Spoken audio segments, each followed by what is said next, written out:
Daily ಬೆಳಗಾವಿಯಲ್ಲಿ ಕಬ್ಬು ಬೆಳೆಗಾರರ ಪ್ರತಿಭಟನೆಯ ವಿಚಾರ ಬೆಂಗಳೂರಿನಲ್ಲಿ ಸಚಿವ ಸತೀಶ್ ಜಾರಕಿಹೊಳಿ ಒಂದು ಸ್ಟೇಟ್ಮೆಂಟ್ ಕೊಟ್ಟಿದ್ದಾರೆ. ರೈತರ ಜೊತೆ ಕಾನೂನು ಸಚಿವರು ಮಾತನಾಡಿದ್ದಾರೆ. ಇವತ್ತು ಕ್ಯಾಬಿನೆಟ್ನಲ್ಲಿ ಚರ್ಚೆ ಆಗಲಿದೆ. ಸಿಎಂ ನೇತೃತ್ವದಲ್ಲಿ ಒಂದು ತೀರ್ಮಾನಕ್ಕೆ ನಾವು ಬರ್ತೇವೆ. ಹಿಂದೆಯೂ ಈ ರೀತಿ ಪ್ರತಿಭಟನೆ ಆಗಿದೆ, ಆದ್ರೆ ಈ ಬಾರಿ ಬೆಳೆಗಾರರ ಧರಣಿ ಸ್ವಲ್ಪ ಜೋರಾಗೇ ಇದೆ. ರಿಕವರಿ ಆಧಾರದ ಮೇಲೆ ಬೆಲೆ ನಿಗದಿ ಆಗತ್ತೆ. ಮಹಾರಾಷ್ಟ್ರದಲ್ಲಿ ರಿಕವರಿ 13% ಇದೆ. ನಮ್ಮ ರಾಜ್ಯದಲ್ಲಿ 12% ಅಷ್ಟು ರಿಕವರಿ ಇದೆ. ಕಾರ್ಖಾನೆಗಳು ಉಳಿಬೇಕು, ಬೆಳೆಗಾರರು ಉಳಿಬೇಕು. ಬೆಂಗಳೂರಿನಲ್ಲಿ ಸಚಿವ ಸತೀಶ್ ಜಾರಕಿಹೊಳಿ ಒಂದು ಸ್ಟೇಟ್ಮೆಂಟ್ ಅನ್ನು ಕೊಟ್ಟಿದ್ದಾರೆ.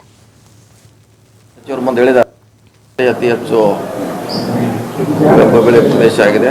ನಿನ್ನೆ ಕಾನೂನು ಸಚಿವರು ಹೋಗಿ ಆಲ್ರೆಡಿ ಮಾತುಕತೆ ಮಾಡಿದ್ದಾರೆ. ಅವರು ತಮ್ಮ ಡಿಮಾಂಡ್ಗಳನ್ನು ಸಚಿವರ ಮುಂದೆ ಹೇಳಿದ್ದಾರೆ.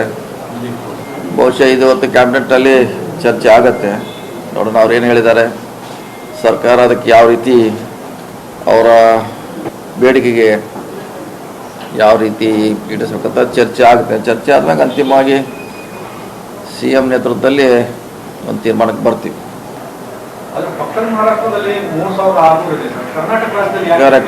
ಕರೆಕ್ಟ್ ಅದು ಹೇಳೋದು ಕರೆಕ್ಟ್. ಅದು ರಿಕವರಿ ಆದ ಮೇಲೆ ಅವ್ರದ್ದು ರಿಕವರಿ 13 ಮೇಲೆ ಇರ್ತದೆ. ಕರ್ನಾಟಕ 12 ಅಂತರದಲ್ಲಿರುತ್ತೆ. ಹೀಗಾಗಿ ಅವ್ರಿಗೆ ನಮಗೂ ಒಂದು ಪಾಯಿಂಟು ಕಡಿಮೆ ಇರ್ತೈತೆ. ಹೀಗಾಗಿ ಮಹಾರಾಷ್ಟ್ರದವ್ರು ಯಾವಾಗಲೂ ಇವತ್ತಲ್ಲ, ಸುಮಾರು ವರ್ಷಗಳಿಂದ ನಮಗೆ ಗೊತ್ತಿರೋ ಹಾಗೆ ನಮಗಿಂತ ಜಾಸ್ತಿ ಯಾವಾಗಲೂ ಕೊಡ್ತಾರೆ ಅವರು, ಹೊಸದಲ್ಲ. ಸೊ ಅವ್ರಿಗೆ ನಮಗೆ ಯಾವಾಗಲೂ ವ್ಯತ್ಯಾಸ ಇದ್ದೇ ಇರ್ತದೆ. ಅದೇ ಹೇಳಿದ್ರೆ ರಿಕವರಿ, ಒಂದು ರಿಕವರಿಗೆ 300 ರೂಪಾಯಿ ಡಿಫರೆನ್ಸ್ ಆಗುತ್ತೆ.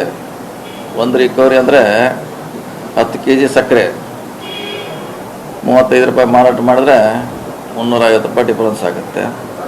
ಸೊ ನಾವು 12ರಲ್ಲಿ ಇರ್ತೀವಿ, ಅವರು 13ರಲ್ಲಿ ಇರ್ತಾರೆ. 13ವರೆನೂ ಇದೆ.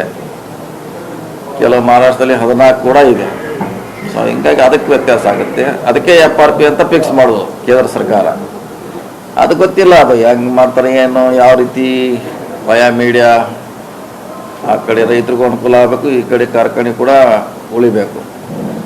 ಆ ಫಾರ್ಮುಲಾ ಹಿಂದೆ ಯಾವಾಗಲೂ ಅನುಸರಿಸಿದ್ದಾರೆ. ಹಿಂದೆ ಕೂಡ ಯಾವಾಗಲೂ ಸ್ಟ್ರೈಕ್ ಕೂಡ ಸುಮಾರು ಸಾರಿ ಮಾಡಿದ್ದಾರೆ, ಮಾಡಿಲ್ಲ ಅಂತೇನಿಲ್ಲ.